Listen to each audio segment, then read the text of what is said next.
को बता सकते हैं कि यहाँ पर आप देखिए कि आपको पहले एक 7 फुट का 8 फुट का बड़ा बैरिकेडिंग नजर आएगा। उसके बाद आपको 1 2 3 4 5 6 यहाँ पे 6 बैरिकेडिंग है और इस समय हम बैरिकेडिंग के बीच में आ चुके हैं। देखिए मेरे इस तरफ भी बैरिकेडिंग है, उस तरफ भी बैरिकेडिंग है, इस तरफ भी प्रदर्शनकारी है, उस तरफ भी प्रदर्शनकारी है और बीच में है दिल्ली पुलिस और आरएएफ के जवान, अर्ध सैनिक बल के जवान जो इस भीड़ को मैनेज करने की कोशिश कर रहे हैं। मीनाक्षी, यहाँ पे इस तरीके से रस्सियां लगा दी गई है ताकि लोगों को रोकने के लिए अगर लोग बैरिकेडिंग तोड़ने की कोशिश करते हैं तो इन रस्सियों का इस्तेमाल किया जाएगा, लेकिन लोग मान नहीं रहे हैं। पुलिस अनुरोध कर रही है कि आप अंदर मत जाइए, आपके लिए खतरा हो सकता है क्योंकि अंदर खचाखच। देखिए आप पुलिस का जो अनाउंसमेंट करने वाली गाड़ी है वो आई है, इस गाड़ी को अब अंदर जाने दिया जाएगा।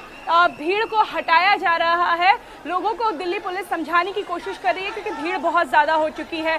1-2 पुलिस वालों के बस की अब ये बात नहीं है। अनाउंसमेंट होगी, बकायदा दिल्ली पुलिस अब प्रदर्शनकारियों से बातचीत करने की कोशिश करेगी, जो ये प्रदर्शन लीड कर रहे हैं उनसे भी बातचीत करने की कोशिश होगी कि भीड़ काबू से लगातार बाहर हो रही है। ठीक है, अनामिका आप बने रहे हमारे साथ। मैंने देखा वाटर कैनन भी वहां पर हैं, पुलिस का अमला तो बहुत बड़ी संख्या में है ही वहां पर। अजय जी, अब बातचीत कैसे होगी, सवाल ये भी है क्योंकि आप पार्लियामेंट तक नहीं जाने दे सकते, ये सुरक्षा का सवाल है। पार्लियामेंट क्या, अभी जो हम लोग पहले बात कर रहे थे, आप अशोक रोड नहीं पहुंचने दे सकते हैं। अगर वो प्रदर्शनकारी अशोक रोड पहुंचते हैं फिर वहां से रोकना तो बहुत मुश्किल हो जाएगा। और जितनी भीड़ यहाँ इकट्ठा हो गई है, इस भीड़ को रोकना, शांतिपूर्ण तरीके से रोक पाना बड़ा मुश्किल काम है।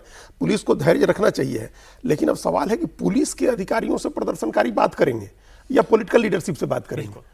पुलिस के अधिकारी तो जाकर के क्या अपील करेंगे कि आप मार्च मत करिए, रुक जाइए, लेकिन जो इश्यूज जहां है वहीं थम जाइए, लेकिन जो इश्यूज है उन इश्यूज पर तो पुलिस वाले नहीं बात कर सकते हैं ना।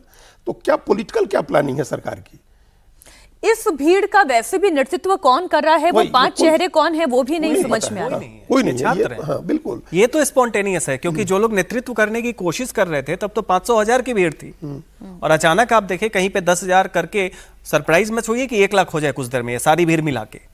और ये अंदेशा नहीं था सरकार को, नहीं तो इसको पहले से वो सॉल्व करने की। तो ऐसी स्थिति में ये स्वतः हर परिवार में एक छात्र है, वो चाहे 12th का हो, चाहे नीट का हो, चाहे बाकी है।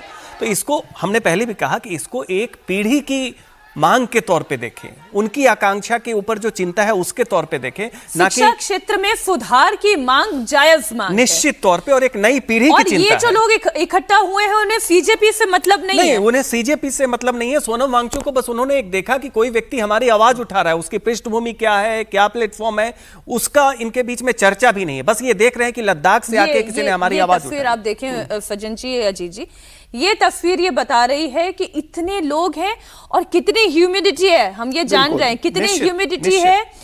दो डर है मुझे जो लग रहा है, एक तो इतनी ह्यूमिडिटी है, इतनी कैपेसिटी है नहीं, और कितने लोग वहां पर एकत्रित होंगे और दिल्ली पुलिस फिर इन्हें कैसे कंट्रोल करेगी। और अगर ये मार्च एग्रेसिव हो गया, अगर असामाजिक तत्व भी घुस गए अंदर, जो अभी पत्थरबाजी की घटना हुई है, तो वो इस स्थिति को और खराब कर सकती है। बिल्कुल, असली खतरा आपने यही कहा ना कि जैसे अब इसमें डिहाइड्रेट होकर के अगर किसी को, कोई एक भी आदमी अगर डिहाइड्रेट होकर के गिर जाता है, उमस या मौसम की वजह से किसी की तबीयत खराब हो जाती है, भीड़ की वजह से कोई भगदड़ मच जाती है, कुछ लोग दब कुचल जाते हैं, तो ये तमाम तरह के खतरे हैं। इसलिए हमने कहा कि पुलिस को बहुत संयम बरतने की जरूरत है इसमें। अभी जो भीड़ आ रही है ये स्वयं स्फूर्त है, स्पॉन्टेनियस है, इससे आप संयम की उम्मीद नहीं कर सकते। जा रही है, लेकिन उन्हें आगे भी नहीं जाने दिया जा रहा है और फिर बाहर भी नहीं निकलने दिया जा रहा है। फिर एक जगह स्टक हो जाएंगे सारे लोग।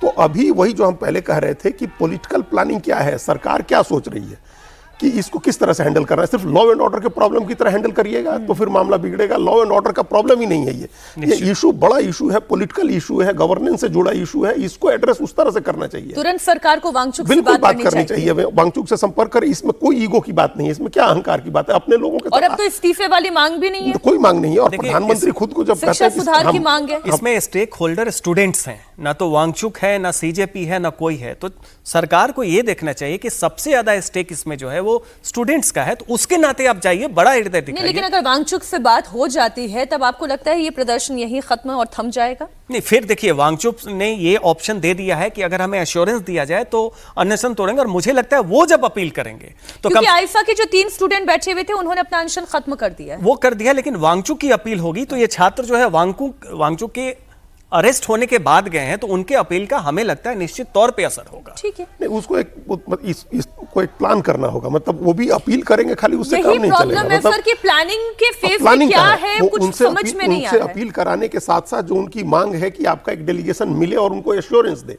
और अकेले उनसे नहीं मिले, फिर वो कोई एक जगह तय करिए, हॉस्पिटल में ही करिए जहां अभिजीत दीपके भी पहुंचे, जो उनके साथ के लोग हैं वो लोग भी पहुंचे, और सब लोग के सामने एक बातचीत हो जाए, एक कॉमन फेस दिखा करके सब लोग करें। नौजवानों को एक भरोसा मिलना चाहिए, ये नहीं हो कि वो ठगा हुआ महसूस करें कि इतनी गर्मी में इतनी मेहनत करके हम लोग आए, पूरी रात जमा रहे हैं लोग जंतर मंतर पर आज सुबह के मार्च के लिए। हम तस्वीरों को लगातार आपके सामने रखते रहेंगे। संवाददाता जो वहां से तस्वीरें और स्थिति दिखा रहे हैं वो सारी लाइव तस्वीरें हैं, और वाकई में ये जो भीड़ एकत्रित यहाँ पर हुई है, मैं ये नहीं कहूंगी ये कॉकरोच जनता पार्टी के लिए खड़ी होने वाली भीड़ है।